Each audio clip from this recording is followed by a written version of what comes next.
Morning, everyone. My name is MightyStream. I'm going to do the January 21st Spiritual Principle a Day in a Meditation. The title of the meditation is Exercising Goodwill. When we practice living in harmony with our world, we become wiser about choosing our battles. We learn where we can use our energy to make a difference and where we need to let go. That comes from the Living Clean book, Chapter 3, Awakening to Our Spirituality. Let's start with an uncomfortable truth. We are judgmental because we are human. Human beings assess one another. We compare ourselves. We can be territorial and take sides.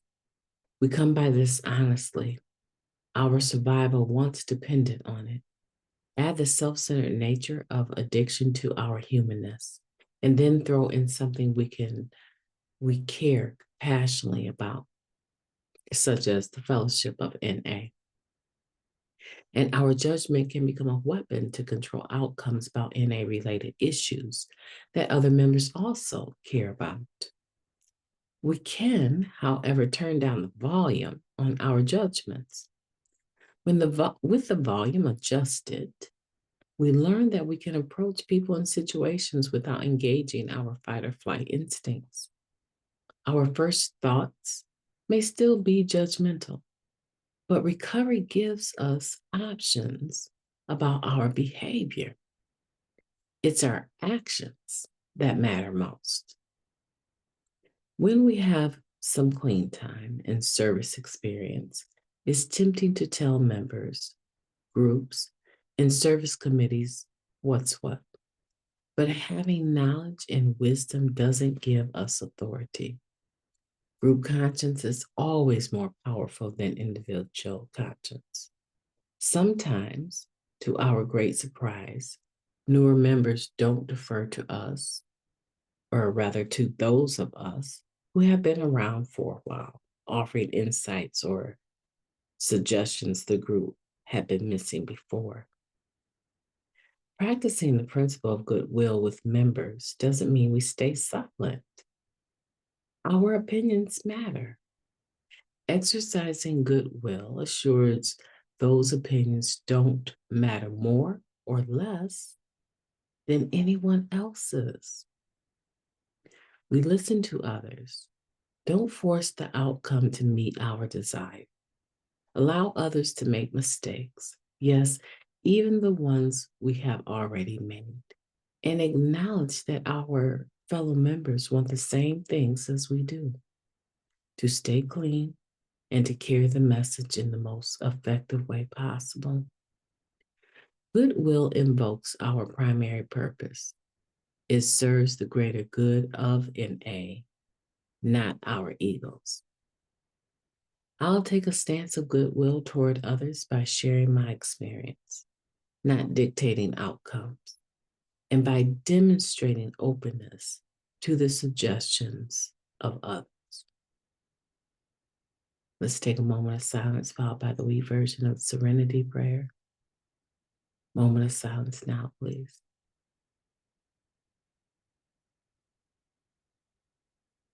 Thank you. God, grant us the serenity to accept the things that we cannot change, the courage to change the things that we can, and the wisdom to know the difference. Just for today, please and thank you. Exercising goodwill, doing the right thing for the right reasons, being able to be of service in a manner that is not judgmental, but contributes to the greater good. Even when it doesn't match up with what other people are thinking or their opinions, we have the right to be heard. We have the right to speak up. We don't have the right to hurt people in the process of doing it. That's really the biggest thing here, is that We can turn down the volume of our judgments. We can approach people in situations without a fight or flight instinct. And a lot of people cannot handle that. They are used to the fight, they are expecting the fight. And we can disarm them when we remove the fight or flight instinct. When we dial that judgment down and show that we have a compromising, a teamwork attitude, that we can show cohesiveness even when we may not be feeling cohesive in the moment. This meditation is really very powerful and it's a 5-star. It's something that you should bend the page back on and come back to when you're struggling with applying spiritual principles, when you're dealing with the world outside of yourself, the group, the people on your job, and just to be fair, your family. Because we take what we've learned in Narcotics Anonymous about the spiritual principle of goodwill and we apply it. Hopefully, the goal is in all of our affairs. It may not work out like that because a lot of times we become retaliatory when we feel attacked. And if we're retaliatory, right? If we're feeling, attacked and we feel like we're not able to stay in this mode of goodwill, we always can step back and say, let me revisit this. You know what? I need to think about this. Because my natural response to what's going on, I don't feel like it's as centered and balanced as it needs to be. And I don't want to distract from the seriousness of this situation. So let me revisit it. I'll get back to you. Give me a couple days. Disarm people by removing that fight or flight instinct from the situation. And it stabilizes, you'll find it stabilizes things. You'll find that people are not expecting that level of good judgment to come from us. And a lot of times it's because they're so used to us acting out in our character defects because we have unresolved issues. They're used to the using person. And now we've removed that component and we're in a position where we can honestly say, we have choices today. We have the opportunity to respond in a manner that we can live with afterwards. We don't have to back ourselves up into a corner that we can't get out of clean. This meditation, I've seen this meditation being walked out without I'm aware of it, but I'm not saying, okay, have goodwill in this situation with your father, right? I haven't had to go and remind myself. It's become a natural instinct. So naturally in this situation, I'm applying goodwill. I'm applying recovery. And it feels good because when I leave today, at some point in time, I could actually leave right now and be okay, right? But at some point in time, I'm going to hug him up, love him up. I will give him my own personal assessment of our here and now.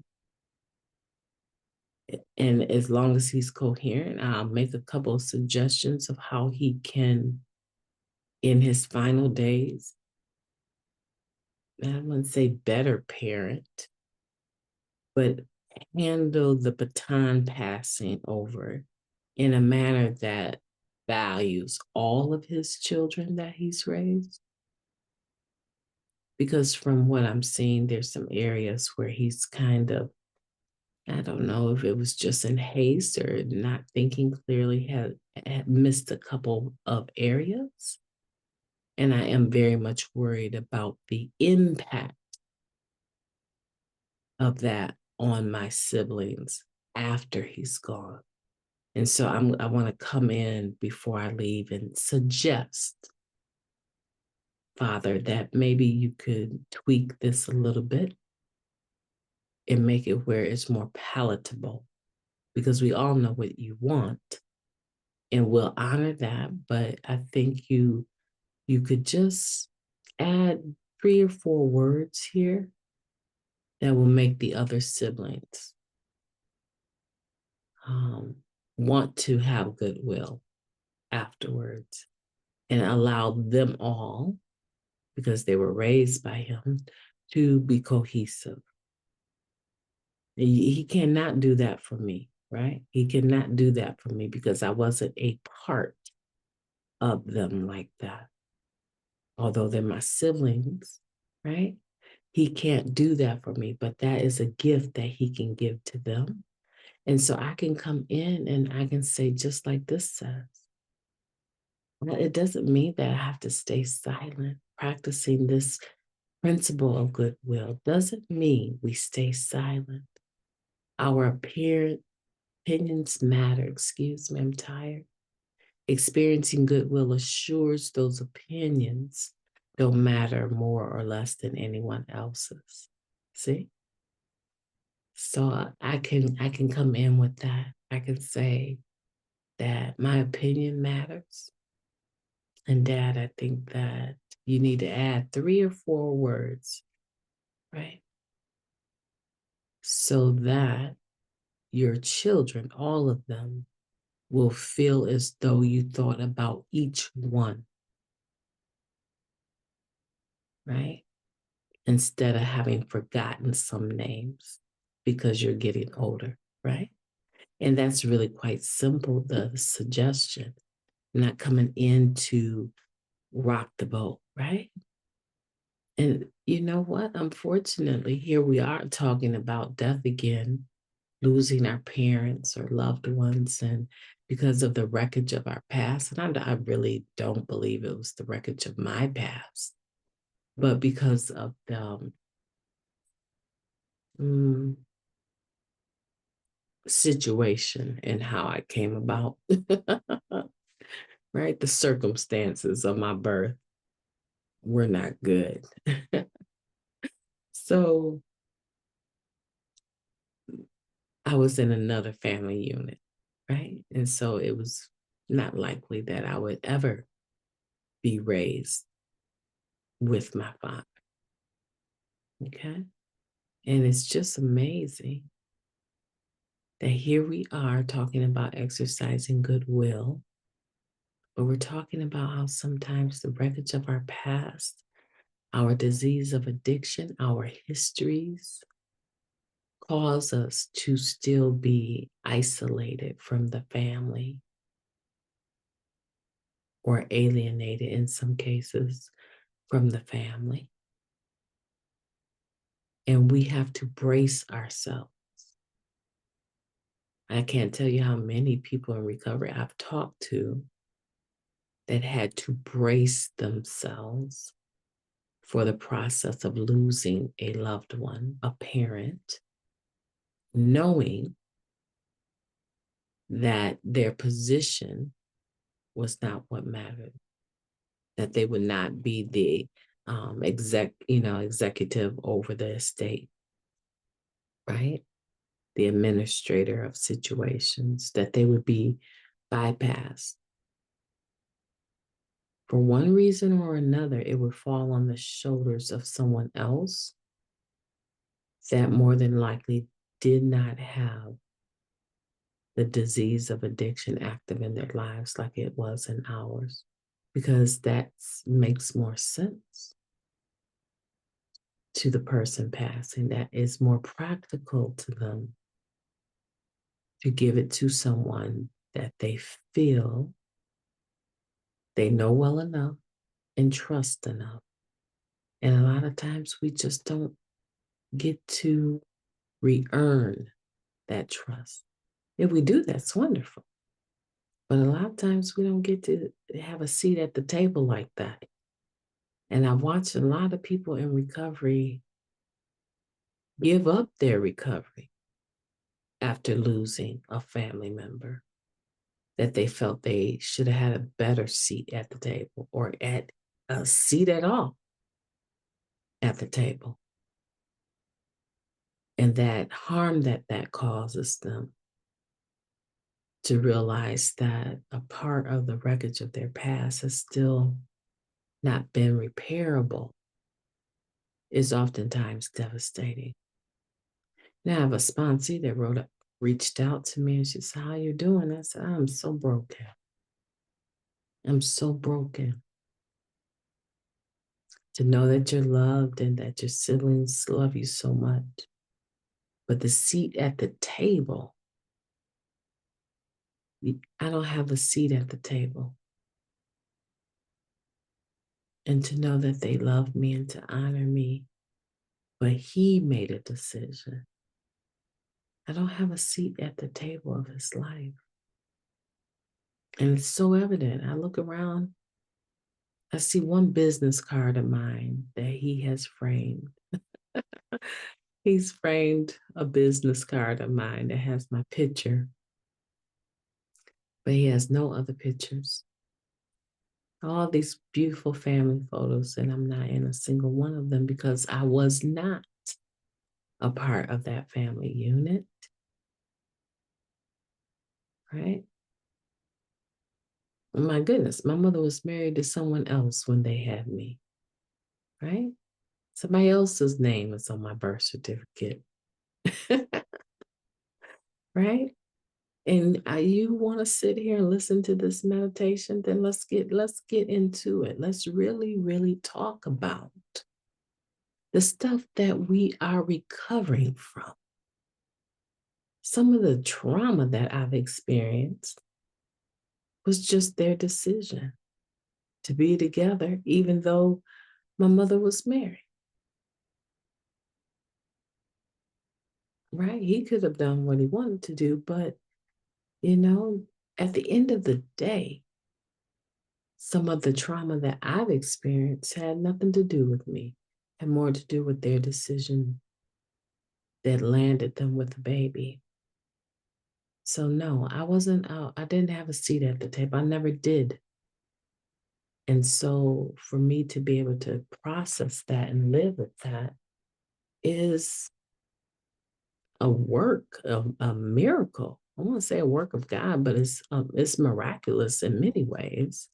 But it's proof of how good Narcotics Anonymous is and how beneficial it's been in my life. And it can be in yours too. And you're going to go through some storms, just like I'm going through this one. You're going to pass through some storms, but you're going to be better prepared for them than you've ever been in your life. And when you see that maybe you've earned the honor back, the respect back, and been given many responsibilities, how beautiful is that? But let's be mindful of everyone that is impacted by what's going on.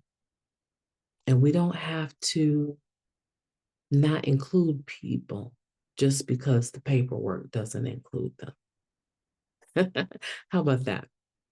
And so the paperwork includes family members, and I trust their instincts. They love me so much.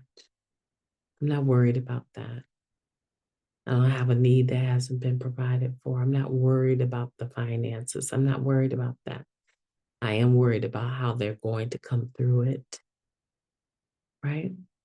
And so if you've been given that responsibility as an administrator over something, just because you have that authority to make those decisions doesn't mean that you wield it in a way that hurts people.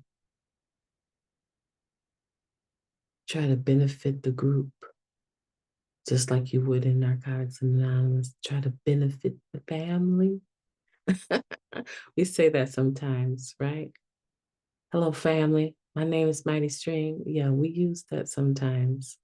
spiritually speaking, but now's the time for us to really be thinking about how we're going to apply it in our day to day lives with our own families, our biological families, the ones we were born into. When things don't go our way or things seem like it's still ending up the way that it started, we have to be able to look that in the face and recover, not run. So I've shared my heart, and I feel good. I'm leaving this town today feeling good. What I came to do, I've been able to do that and then some, which is to allow my boys to see him, have a conversation with him, exercising goodwill for them, and to make sure my siblings have considered everything that needs to be considered before he draws his last breath. My name is Mighty Stream. I've enjoyed talking to you. I hope that you have a beautiful day on purpose.